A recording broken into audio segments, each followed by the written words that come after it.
ஒரு வழியா பொன்னி இந்த மாதிரி சுந்தரத்தோட உண்மைய பவானிக்கு புரிய வச்சது மட்டும் இல்லாம வீட்டுல இருக்கவங்க அத்தனை பேருமே சுந்தர அடிச்சு துரத்தாத குறையா அந்த வீட்டை விட்டு துரத்தி விட்டுறாங்க. சுந்தரும் வேற வழியே இல்லாம அந்த வீட்டை ரொம்பவே ஏக்கமா பார்த்துட்டு வெளியே கிளம்பி போறாங்க. அதுக்கும் மேல சுந்தருக்கு மனசுக்குள்ள இது எல்லாத்துக்குமே காரணம் பொன்னின்ற விஷயம் தெரிஞ்சது மட்டும் இல்லாம அந்த பொன்னியோட வாழ்க்கைய இதுக்கப்புறமா நான் வெளியே இருந்தே நரகமா மாத்துறேன்னு சொல்லிட்டு அவங்க பொன்னி மேல கொலை வெறியோடையும் அங்க இருந்து வெளியே கிளம்பி போறாங்க. ஆனா வீட்டுல இருக்க பவானியோ எல்லாரும் முன்னாடியுமே வச்சு பொண்ணுகிட்ட ரொம்பவே மனசு உடைஞ்சு போய் மன்னிப்பு கேட்டுட்டு இருக்காங்க. ஆனா பொன்னியோ எப்பவும் போலயே தன்னோட நல்ல மனசுத்தனத்தை வெளியே காட்டுற விதமா அவங்க கிட்ட பரவாயில்லக்கா, உங்களோட இடத்துல யாரு இருந்தாலும் இப்படிதான் நடந்துட்டு இருப்பாங்க. ஏன்னா நீங்க உங்களோட ஹஸ்பண்ட் மேல அவ்வளவு நம்பிக்கை வச்சிருக்கீங்க. ஆனா அவங்கதான் அதுக்கு தகுதியானவங்களா இல்லாம போயிட்டாங்கன்னு சொல்லிட்டு வருத்தப்பட்டு பேசிட்டு இருக்க. அதே மாதிரி ஜெயாவுமே பொன்னியா நம்மளோட பொண்ணோட வாழ்க்கை நல்லா இருக்கணுன்றதுக்காக இந்த மாதிரி ஒரு விஷயத்த பண்ணிருக்கான்னு சொல்லிட்டு ஆச்சரியத்தோட பாத்துட்டு இருக்க. குடும்பம் மொத்தமுமே பொன்னிக்கும் பவானிக்கும் நடக்கிற ரொம்பவே எமோஷனலான விஷயம் எல்லாத்தையுமே கண் கலங்கி அழுதுகிட்டே பாத்துட்டு இருக்காங்க. ஆனா அப்பதான் கரெக்டா ஹாஸ்பிட்டலுக்கு வெண்ணிலாவை கூட்டிட்டு போன பிரீத்தி வீட்டுக்கு வராங்க. ஆனா வீட்டுக்கு வந்து பார்க்கும்போது பவானி திடீர்னு பொண்ணுகிட்ட ரொம்பவே பாசமா பேசிட்டு இருக்க மாதிரியும் முக்கியமா வீட்டுல இருக்கவங்க அத்தனை பேருமே கஷ்டத்தோட அழுதுட்டு இருக்கதுமே பார்த்துட்டு ரொம்பவே ஷாக் ஆயிட்டு அவங்க எல்லார்கிட்டயுமே என்னாச்சு, இங்க என்ன நடந்துட்டு இருக்கு, பவானி அக்கா நீங்க எதுக்காக அழுகுறீங்க, இந்த பொண்ணி மறுபடியும் உங்களோட வாழ்க்கையில ஏதாவது பிரச்சனை பண்ணாலா, இன்னைக்கு வேற உங்களோட கல்யாண நாளாச்சு,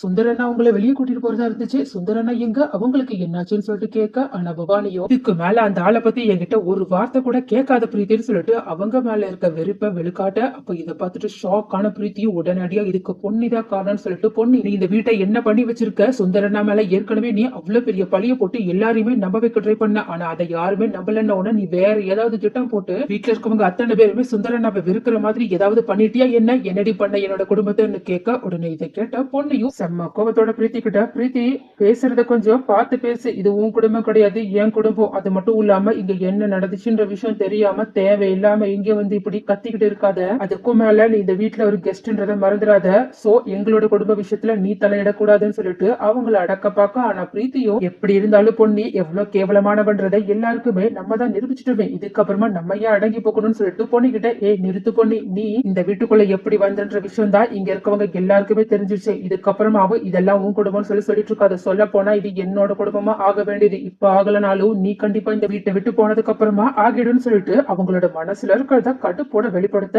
ஆனா இத பார்த்து வீட்டுல இருக்கவங்க அத்தனை பேருமே ஷாக் ஆக. பொண்ணையோ இப்போ உங்க எல்லாருக்கும் புரிஞ்சிருக்கும்னு நினைக்கிறேன், பிரீத்தி இந்த வீட்டுக்கு மருமகளாகணும்ன்ற ஒரே காரணத்துக்காக தான் என் மேல இப்படி ஒரு பொய்யான பழிய போட்டு இந்த மாதிரி இந்த குடும்பத்துக்குள்ள வந்திருக்கான்னு சொல்ல. உடனே இதை கேட்ட பவானியும் சரி ஜெயாவும் சரி பிரீத்தியோட மனசுக்குள்ள இப்படி ஒரு விஷயம் இருக்கான்னு சொல்லிட்டு ஷாக் ஆக பிரீத்தியை பார்க்க. ஆனா பிரீத்தியோ இந்த பொண்ணு ஏதோ சொல்லி உங்களை திசை திருப்ப பாக்குறா, நான் இதுக்காக இவ மேல வீண் பழி போடணும்னு சொல்ல. உடனே இதை கேட்டா பொண்ணியும் பேசாம இப்பவே நமக்கு இருக்கிற சந்தேகத்தை கிளியர் பண்ணிடலாம்னு சொல்லிட்டு, ஆமா அப்படி பண்ணாம எதுக்காக நான் ஆதாரமா கொண்டு வர நினைச்ச ரெண்டு பேரையும் நீ இந்த ஊரை விட்டு அனுப்பி வச்சிருக்கன்னு சொல்ல. உடனே பிரீத்தி அதை பத்தி எனக்கு ஒண்ணுமே தெரியாது, அவங்க எங்க இருக்காங்கன்னு கூட எனக்கு தெரியாதுன்னு சொல்ல. உடனே பொண்ணியும் சரி அப்படி தெரியாதுன்னா நான் கேட்கறத எந்த ஒரு கேள்வியும் இல்லாம எனக்கு காட்டுவியான்னு சொல்ல. உடனே பிரீத்தியும் அப்படி என்ன நீ கேட்ட போறேன்னு சொல்ல. பொண்ணியும் சரி உன்னோட பர்ஸ்ல இவனி பாப்பாவோட பாஸ்போர்ட் சைஸ் போட்டோ இருக்கான்னு கேட்க. உடனே இதை பார்த்துட்டு எதுவுமே புரியாது வீட்டுல இருக்கவங்களும், என்ன பண்ணி எதுக்காக தேவையில்லாம இந்த மாதிரி சம்மந்தம் இல்லாம பேசிட்டு இருக்கேன்னு கேட்க. ஆனா பொண்ணியும் சம்மந்தம் இருக்கு, தயவு செஞ்சு இவள சிவானி பாப்பாவோட பாஸ்போர்ட் சைஸ் போட்டோ மாமா எல்லாருக்கும் கொடுத்தாங்கல்ல அந்த போட்டோ இவகிட்ட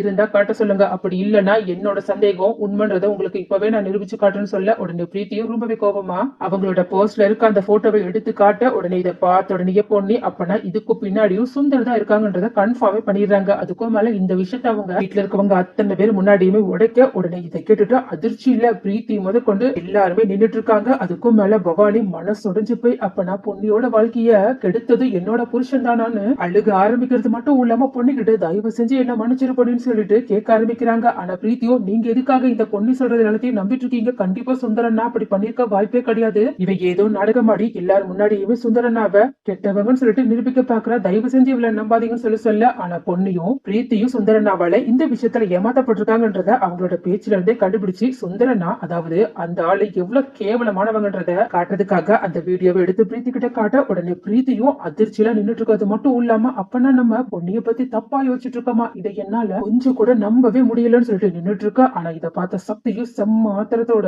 பவானி கிட்டயும் ஜெயா கிட்டயும் இப்பயாவது என் பொண்டாட்டி எந்த தப்பு பண்ணலான்றத நீங்க நம்புறீங்களா, இதுக்குதான் முதல்லயே இந்த விஷயத்த பத்தி ஆழமா விசாரிக்கணும்னு சொன்ன, ஆனா யாராவது ஒருத்தராவது எங்க பேச்ச கேட்டீங்களான்னு சொல்லிட்டு கோபத்துல கத்த ஆரம்பிக்கிறாங்க. இதை பார்த்துட்டு ஜெயாவும் பவானியும் நம்ம பொண்ணு விஷயத்துல மன்னிக்க முடியாத ரொம்ப பெரிய தப்பு பண்ணிட்டோமேன்னு சொல்லிட்டு ரொம்பவே வருத்தத்தோட நின்னுட்டு இருக்காங்க.